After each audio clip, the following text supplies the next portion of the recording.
Bienvenidos, Iglesia. Vamos a compartir en esta mañana la palabra de Dios, en este precioso domingo de nuestro Dios, aquí en San Juan de Vilatorrada. Espero que les sea de mucha bendición. Le pido al Espíritu Santo que bendiga esta predicación, su palabra, para que pueda no simplemente llegar a las personas, sino llenar sus corazones, motivar cambios, traer sanidad. Que Dios les bendiga. Simplemente les pido que tengan atención, que estén un tiempo, que dispongan su corazón a entender. Quiero compartir un versículo de la palabra de Dios que se encuentra en el Evangelio de Juan, en el capítulo 4, de los versículos 6 al 8. Nos habla de la historia de la mujer samaritana que fue a buscar agua a un pozo. Dice la palabra de Dios: allí estaba el pozo de Jacob. Jesús, fatigado del camino, se sentó junto al pozo. Era cerca del mediodía y sus discípulos habían ido al pueblo a comprar comida. Jesús estaba fatigado. Acababa de vivir seguramente una de las etapas más intensas y más duras a la vez. Él se desgastó mucho. Se desgastó en palabra, se desgastó en hecho, para formar a sus discípulos, para bautizar a la gente que entendía del nuevo evangelio que él traía. De alguna manera había tenido éxito en su vida y estaba amenazando a aquellos que hasta el momento eran las estrellas del lugar. Los discípulos de Juan el Bautista se sentían amenazados y decían que Jesús estaba bautizando más gente que el mismo Juan. Los sacerdotes en Jerusalén se sentían amenazados porque la gente escuchaba con más atención a Jesús que a ellos mismos. La historia está en que, lejos de felicitar a Jesús por haber sabido llegar al corazón de las personas, estos estaban llenos de envidia, de temores, y se sentían menospreciados, se sentían atemorizados. Y la sociedad de Judea, en vez de estar junto a este nuevo profeta llamado Jesús, lo echó del lugar y Jesús tuvo que huir. Jesús tuvo que cambiar de aires y nos dice la palabra que pasó de una tierra que era Judea a otra tierra que era Galilea y tuvo que pasar por la tierra de Samaria. Allí vivían los samaritanos. No era una tierra afín a los judíos. La Biblia nos enseña que los judíos y los samaritanos no se hacían entre sí, no tenían relación. Número uno, porque los judíos consideraban a los samaritanos como una raza de más bajo nivel. Para un judío, un samaritano era el resultado de la contaminación. Un samaritano era el fruto de un judío desobediente que se había mezclado con un pueblo extraño. Y así la ley de Moisés condenaba a esta gente, de tal manera que el pueblo judío los rechazaba, los dejaba a un lado. También los samaritanos no se hacían con los judíos porque se sentían heridos, se sentían menospreciados, se sentían menos, se sentían tratados injustamente. Ellos también eran judíos de alguna manera y formaban parte del pueblo de Dios, pero no tenían los derechos que podía tener un judío perfecto, un judío sano. Y allí estaba Jesús. Nos dice la palabra que fatigado, cansado de la incomprensión, cansado de la injusticia, cansado de andar un camino que otros no querían andar. Y lo llevó a este pozo de agua, un pozo en un pueblecito de Samaria. Mientras tanto, sus discípulos, como era mediodía, salieron a buscar comida. Ahora debemos de tener en cuenta que no es casualidad que Jesús estuviera en aquel lugar. No es que el cansancio, no es que el hambre lo hubiera llevado a buscar agua o a buscar comida a un pueblecito de Samaria. Todos sabemos que seguro que Jesús tenía un propósito concreto en esta tierra. Algún milagro tenía que hacer, algo había que cambiar, alguna persona había que impactar. Nos dice Juan 4, versículo 7. En eso llegó a sacar agua una mujer samaritana y Jesús le dijo: dame un poco de agua. Jesús le pide agua a una samaritana y esto es sorprendente porque lo hemos dicho, un judío nunca pediría nada a un samaritano. Seguramente que un judío ni siquiera se atrevería a beber de un vaso que hubiera bebido un samaritano. O un judío quemaría una silla donde se hubiera sentado un samaritano. Podríamos pensar que Jesús estaba muy apurado. Tenía sed, tenía hambre. Y eso le hizo saltarse sus barreras y su orgullo. Dejar atrás sus prejuicios y su prudencia. Pero eso es una verdadera locura, porque no tendríamos en cuenta quién es Jesús en verdad. Jesús es aquel que convirtió el agua en vino. Jesús es aquel que con 5 panes y 2 peces dio de comer a más de 5.000 personas. No puede ser que Jesucristo, por pura necesidad, fuera el causante de tal situación. Jesús simplemente provocó esta situación para cumplir un propósito. Ahora, la realidad es que Jesús pidió agua. Y miren la reacción de la mujer. Juan capítulo 4, versículo 9. Pero como los judíos no usan nada en común con los samaritanos, la mujer le respondió: ¿cómo se te ocurre pedirme agua? Si tú eres judío y yo soy samaritana. Y esta es una reacción muy lógica y sensata por parte de la mujer. Y le lanzaría la pregunta mirando hacia los lados para asegurarse de que nadie los estaba viendo, ya que si quien los veía era un judío, corría peligro de ser apedreada. Pero si quien lo veía eran los samaritanos, corría el peligro de ser apedreada. Ella sí era consciente de los prejuicios, ella sí era consciente de las barreras entre ambos pueblos. Por eso le preguntó: ¿qué te ocurre? ¿Qué te ocurre, maestro judío? ¿Por qué me pides agua? Si yo soy quien soy. Me imagino la cara de sorpresa de la mujer samaritana. Delante de ella un cansado hombre, un judío, además vestido como rabí. Un hombre que se saltaba todas las normas establecidas, que no tenía prejuicios, que no tenía temor, que no desprendía rechazo, que no había rabia en él, y que no le importaba rebajarse a pedir un vaso de agua a una mujer que además era samaritana, que no le importaba pedir agua de un pozo del cual vivían los samaritanos. Qué tremenda sinrazón para aquella mujer, cuántas preguntas en su cabeza. Lo lógico es que Jesús detestara hasta el vaso con el cual aquella mujer estaba bebiendo. La mujer a lo mejor debió pensar que era una trampa, que se debía a que hubiera una cámara oculta por la televisión de Samaria, una broma. Porque nada de lo que ella pudiera tener u ofrecer le podía interesar a un judío rabino. Un judío que además tenía mucho que perder en reputación, en respeto y nada más. No tenía lógica. No lo pone la Biblia, pero yo entiendo que la mujer se dijo algo así como: ¿qué puedo dar yo a este hombre? Si soy una mujer samaritana, si soy una mujer desordenada, si soy una mujer que estoy lejos de los círculos de autoridad y de importancia, tanto en Jerusalén como aquí, si soy una persona que estoy excluida del pueblo de Dios tan solo porque he nacido con mi sangre, ¿qué puedo hacerle a este hombre? ¿Qué agua puedo darle? ¿Por qué este hombre se desvió de su camino, entró en nuestro pueblo y ahora me pide agua de este pozo? Son pensamientos lógicos, pensamientos que también nosotros podemos tener. Yo encuentro tantas similitudes en la relación que nosotros tenemos con Jesús. De igual manera Jesús se sienta junto a nuestro pozo.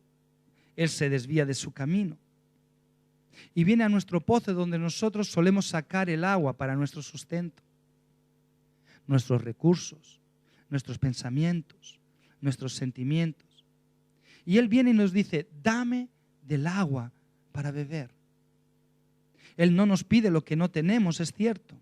No nos pide lo que no somos, sino de lo que tenemos y sobre todo de lo que somos. Tantas veces como pastor he escuchado: cuando tenga un gran trabajo, le daré a Dios. Cuando sea rico, le ofrendaré a Dios. Cuando sea tanto, le daré tanto a Dios. Y no se han dado cuenta que Dios nunca pide lo que no tienes. Siempre Dios empieza pidiéndote de lo que tienes. Nosotros nos podemos preguntar, al igual que la mujer samaritana: ¿qué podemos tener de valor? ¿Qué podemos tener de valor en nosotros que a Jesús le sirva para que Él me lo pida? Porque Jesús también conmigo tiene más a perder que a ganar. Jesús conmigo también corre riesgos innecesarios. Somos gente que hemos venido del desorden, somos gente que hemos venido del rechazo, somos gente que venimos de absoluta necesidad. Y ahora Dios viene y quiere que seamos sus proveedores de agua. ¿Qué puedo darle yo a Jesús que Él necesite?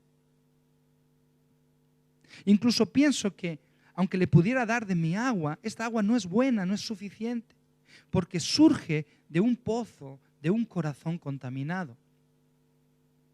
Un corazón donde nadie que tenga un poco de sensatez va a querer beber. Por ello incluso el resto del pueblo de Dios no nos reconoce muchas veces, nos menosprecia, pero Jesús nos sigue insistiendo y nos viene y nos dice, dame un poco de agua. Oh Padre, si nadie me reconoce, si nada de lo que yo pueda dar es bueno, si otros cristianos me dicen que yo no soy un buen cristiano, ¿cómo puede ser que tú sigas insistiendo y me estás pidiendo mi agua? Algo grande tiene que hacer Dios en nuestra vida.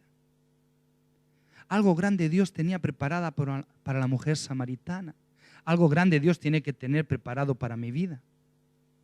Ahora bien, Jesús va a tener que hacer un milagro, porque ¿qué puede hacer Jesús para cambiar mi agua? Para que esta agua que ahora es mala sea bebible, para que todos aquellos que beban se sientan bien, para que aporte vida a los que me rodean. ¿Puede acaso Jesús hacer un milagro en mi vida? Sí, yo creo que sí. La respuesta es que sí. Es que Jesús puede hacer un milagro. Puede convertir un pozo que da agua de mala calidad, lo puede convertir en un pozo de una gran calidad. Agua de vida, agua que haga crecer, agua que haga multiplicar, agua de bendición. En la Biblia hay una historia que nos enseña sobre esto. Es la historia sobre la ciudad llamada Jericó. Era una ciudad, se nos dice que estaba muy bien situada, con buena tierra, con gente trabajadora, con gente de buen corazón. Pero nos habla que sus manantiales de agua eran de muy baja calidad y eso acababa empobreciendo terriblemente sus vidas. Era un agua que producía muerte en vez de vida. Era un agua que producía esterilidad en vez de herencia y multiplicación. Muchos por beber de esa agua enfermaban y morían. Y muchas mujeres por beber de esa agua ya no podían tener hijos. Según algunos historiadores, permítanme, dicen que esas aguas debían contener algún tipo de parásito altamente tóxico para el ser humano. Otros dicen que aún hoy ese lugar está lleno de actividad sísmica y que en aquel tiempo debía tocar algún tipo de roca radioactiva, algún mineral radioactivo que producía que las mujeres quedaran estériles. Sea lo que fuera, lo que convertía esas aguas en tóxicas, Dios tenía el poder necesario para cambiar esa realidad y cambiar aguas malas en aguas sanas y llenas de valor.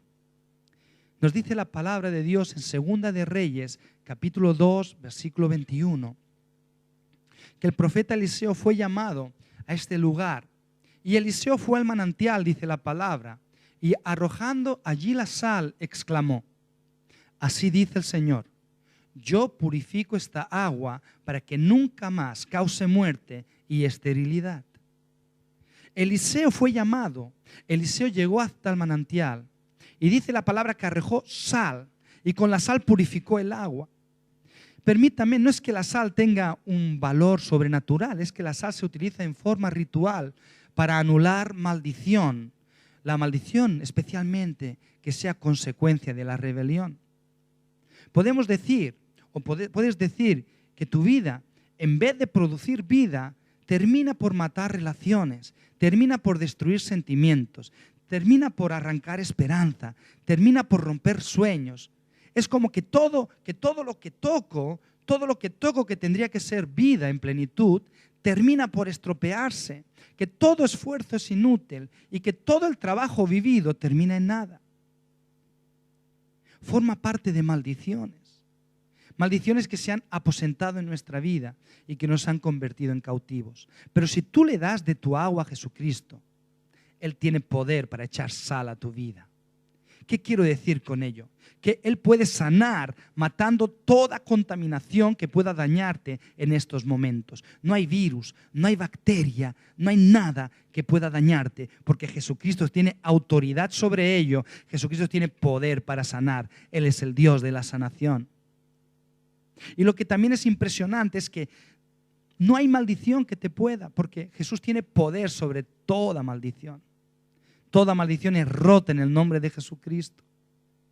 Toda maldición que esté actuando en nuestra vida queda anulada en el nombre de Jesucristo. Aunque sea consecuencia del pecado, el pecado es perdonado, es echado al fondo del mar y queda rota esa cadena de maldición por el amor, el perdón y el sacrificio de Jesucristo en la cruz. Claro que Jesús puede cambiar mi muerte en vida. Claro que Jesucristo puede cambiar mi muerte en vida. Dice Juan capítulo 7, versículo 38. El que cree en mí, como dice la Escritura, de su interior correrán ríos de agua viva. No nos dice si antes era agua muy contaminada, no nos dice si era aguas de mucha muerte. Lo que nos dice que cualquiera que en el día de hoy crea en Jesucristo, de su interior correrán ríos de agua viva. Y eso es un gran milagro y es un motivo para estar contentos, para estar alegres, para estar esperanzados. Jesús no tiene ningún interés en gastar nuestra poca agua. Él no la necesita, la necesitamos nosotros. Nosotros necesitamos dársela. Jesucristo no tiene tampoco ningún interés en criticar el mal estado de nuestra agua. Él ya es consciente e igualmente se desvió del camino y vino hasta nuestro pozo. Su propósito es convertir nuestra agua en agua que produzca vida y que produzca vida en abundancia. Para ello se acercó a nosotros, para ello vino hasta nuestra casa. No es casualidad, no es cuestión de suerte, forma parte de un proyecto de vida. Y atiendan bien, un proyecto de vida a nivel mundial. Miren el error de la percepción de esta mujer samaritana. Dice Juan capítulo 4, versículo 11 y 12. Señor, ni siquiera tienes con qué sacar el agua y el pozo es muy profundo. ¿De dónde pues vas a sacar esta agua que da vida? ¿Acaso eres tú superior a nuestros padres, a Jacob, que nos dejó este pozo del cual bebieron él, sus hijos y su ganado? Claro, la mujer samaritana se fijó en un pobre hombre cansado que se sentó junto al pozo y le pedía agua. No se le reveló que Jesucristo era Dios Todopoderoso. Muchas veces a nosotros nos pasa igual. Si aquella mujer hubiera visto a un Jesús que hubiera llegado al lugar con un cubo, con una gran cuerda, que estuviera bien preparado, nunca la mujer le hubiera echado dudas o preguntas porque diría, bueno, este hombre está preparado para sacar agua de cualquier lugar. No me necesita, pero lo vio desvalido, lo vio cansado, los vio sin las herramientas necesarias para la tarea de sacar agua y por ello le preguntó, ¿cómo lo vas a hacer? Me pides agua, pero ahora me dices que me vas a dar agua de vida. ¿Cómo vas a sacar tu agua? Ay, no lo vio capacitado. Jesús no estaba capacitado para el tema agua. ¿Cuántas veces yo he tratado así a Jesucristo? ¿Cuántas veces yo he considerado mejor mis pensamientos y mi percepción que las revelaciones que Jesús me estaba dando? ¿Cuántas veces me ha venido Jesús en un momento de mi vida de debilidad, de cansancio, de escasez? Y le digo, ¿y cómo Jesús tú vas a hacer? ¿Cómo Jesús vas a cambiar? El mundo está en crisis, ¿cómo tú vas a cambiar eso? La gente no tiene trabajo, ¿cómo tú me vas a dar trabajo? La gente no tiene dinero y le embargan las cosas. ¿Cómo tú, Dios, vas a proveerme de lo necesario para no deber nada a nadie, incluso prestar al que necesita? ¿Cómo tú? Porque no miramos a Jesucristo como alguien capacitado para suplir sobrenaturalmente nuestra necesidad, sino que miramos a Jesucristo como un desvalido que casi necesita nuestra ayuda.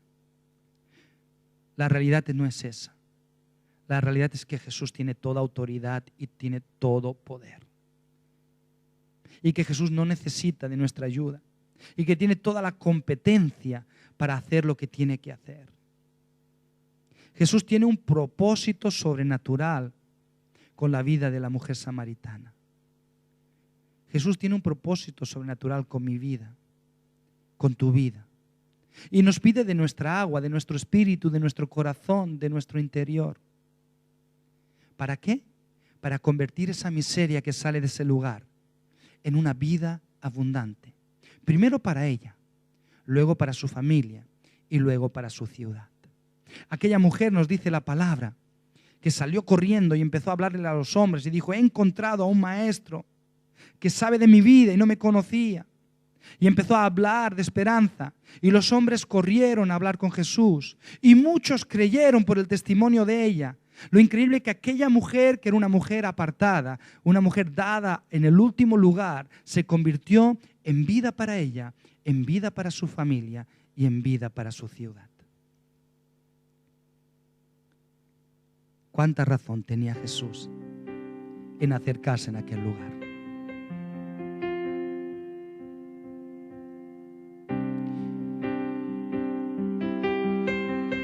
Mira, hermano, no es casualidad que Jesús te encontrara. No es casualidad que Jesucristo irrumpiera en tu vida. No es casualidad. Fue algo expreso. Jesús vino a ti porque eres tú quien lo necesitas a Él. Y vino porque tiene un propósito. Se ha dado cuenta de que tu vida es escasa. Se ha dado cuenta que tu familia vive en miseria emocional, miseria de afecto, que tu ciudad vive en una atadura de pobreza, de maldición, de suciedad, de pecado. Y Jesús, por algún motivo que no podemos entender, se nos acerca a nosotros y dice: te voy a sanar tu vida, voy a sanar la vida de tu familia y voy a sanar tu ciudad. No es casualidad que nos hemos encontrado. No es casualidad que te haya pedido de tu corazón: dame lo que tienes, dame de lo tuyo. A ti te parece poco, te parece miserable, pero para mí es todo. Ay, hermano, no podemos juzgar a Jesús como alguien sin poder, alguien que pasó de moda. Te puede parecer cansado, te puede parecer que ya perdió todo el poder, pero no lo juzgues. No lo juzgues por la crisis que vives, no lo juzgues por el problema que vives, no lo juzgues por la desesperación que puedas vivir. Júzgalo por quien es. Él es Dios Todopoderoso, Rey de reyes y Señor de señores, autor y consumador de la vida, que dice la palabra que todo aquel que en Él crea, no se va a perder, sino que va a tener vida y vida eterna. El que cree en Jesucristo no va a ser avergonzado. Esa es la realidad. Él te pide de tu vida y a ti te puede parecer indigna de Él, es cierto, y es que lo es. Mi vida es indigna de Jesucristo. Mis pensamientos son indignos de Jesucristo. Mis reacciones son indignas de Jesucristo. Pero es Él el que viene y nos pide, es Él el que dice: dame de beber. Pues dale. Porque Jesucristo va a convertir lo que tú le des en vida, y en vida sobrenatural. No importa lo tóxico que hayas sido antes. No importa la muerte que hayas producido antes. No importa los errores. No importa la enfermedad. Ahora no importa. Lo que importa es que Él se ha detenido en tu pozo y te ha dicho: dame de beber, porque voy a convertir esa vida tóxica en una vida de verdad, una vida llena de plenitud, una vida que sí vale la pena, una vida que va a levantar envidias, una vida que va a levantar celos. Pero ¿qué nos importa a nosotros? Es que es Él el que vino, Él nos llamó y Él nos pidió. Mi manera de pensar ya se la doy. Mi manera de relacionarme con la gente, toma para ti, Jesús. Mi manera de hablar, ¿cómo no? Para ti, Señor. Mi manera de amar, ay, Señor, te lo entrego todo, tanto que aprender. mi manera de ordenarme, de entender mis prioridades. Toma, Señor, todo para ti. Ya no quiero equivocarme más, no quiero ser yo el promotor de mi vida. Porque muchas de esas situaciones han sido tóxicas, han sido muerte. Cuando yo he gestionado mi vida, cuando yo he sido el autor, cuando yo he estado en el trono de mi vida. ¡Ay! Cuántos desastres he hecho. Pero Dios ha purificado todo lo mío, mi manera de pensar, mi manera de hablar, mi manera de amar, mi manera de relacionarme, para convertirlo en vida. Jesús parece cansado. Y por ello se ha detenido junto al pozo donde vivimos yo y mi familia, donde sacamos el agua para alimentarnos y para subsistir. Y Él me pide de mi agua. Ahora me doy cuenta que es un acto de amor a favor de mi vida, que es un acto de amor a favor de los míos, que es un acto de amor a favor de este lugar. Señor, yo no sé para qué quieres mi agua. Ni siquiera sé si puede producir nada bueno. Pero si me la pides, yo te la doy. Porque si no te importa ni mi condición, ni mi situación, ¿cómo yo no voy a darte todo lo que me pides? Me doy cuenta, Señor, que no soy yo el que corro riesgos. Yo no arriesgo nada. El que corre riesgos eres tú y lo haces por amor. Te amo, Señor. Te amo con todo mi corazón. Yo hoy escojo creer. Escojo creer para que de mí corran ríos de agua viva. He decidido que ya no quiero ser principio de destrucción. He escogido creerte para ser fuente de vida. Eso es lo que yo quiero para mi vida. Eso es lo que yo quiero para mi familia. Eso es lo que yo quiero para mi ciudad. El que cree en mí, dice tu palabra, de su interior correrán ríos de agua viva. A ti la gloria, a ti la honra, a ti toda la alabanza. Señor, sigue cambiando vidas. Que tu palabra entre a lo más profundo del corazón. Que tu palabra pueda traer esperanza. Que tu palabra traiga vida y vida en abundancia. En el nombre del Señor Jesús. Amén.